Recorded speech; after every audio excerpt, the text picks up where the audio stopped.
So, Supta Palangushasana 1 is first. Now, over your strap. Okay.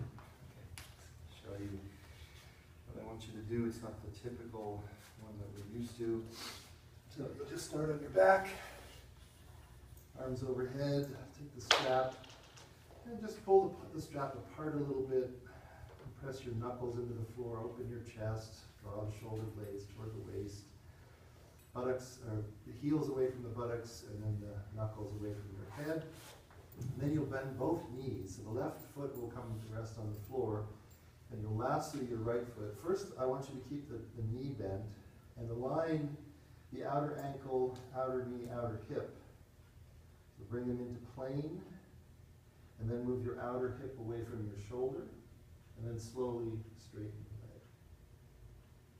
We'll open the sole of the foot, back of the knee, and then this hip moves away, the up leg hip moves away from its own armpit to open the chest, and then we'll do the right side. Yes, first take your arms overhead, go real quick just to get the length on the back body. Hold on to your strap. Please sit down. Too quick for me. So stretch the back body, make your toes and your knees face the ceiling. You can use the strap. The strap helps with straightening of the arms and getting the length there.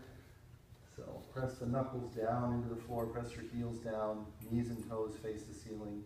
Big toe balls press toward the blue wall. Make your back body longer. Bend your left knee and put your left foot on the floor. Right knee and lasso the right foot. Bend the right knee, lasso the right foot. Now keep your right leg bent initially.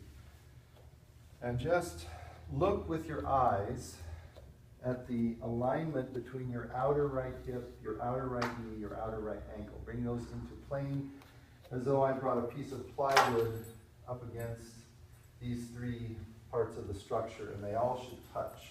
They should all be in plane, in line with each other.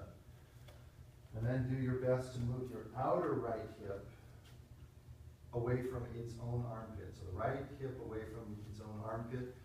Or you can think of the right sit bone moving toward this blue wall. And then slowly straighten your leg. Right big toe ball, seeking the ceiling. Inner right heel extending because the inner leg is becoming longer. Keep your chest open. Back of your right knee open and the sole of your right foot open. And then that alignment between the ankle, the outer ankle, outer knee, and outer hip.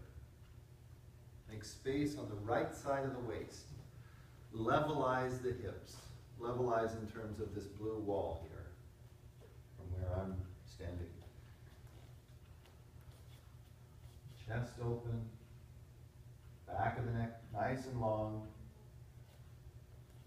And then bend your right knee, put your foot on the floor, stretch both legs out.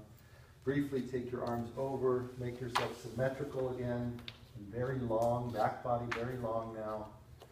Scrub the knuckles away from the crown of your head, scrub the heels away from your buttocks.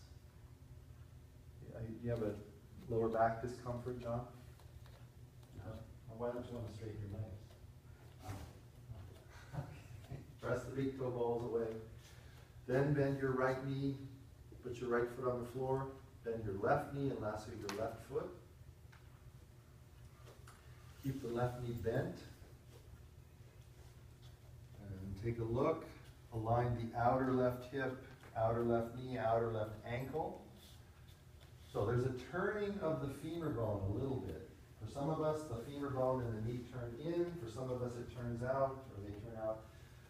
So you do your best to align those parts of the structure so that there's agreement or a sort of conversation happening between the ankle, the knee, and the hip. And then slowly straighten your left leg. Move the outer left hip away from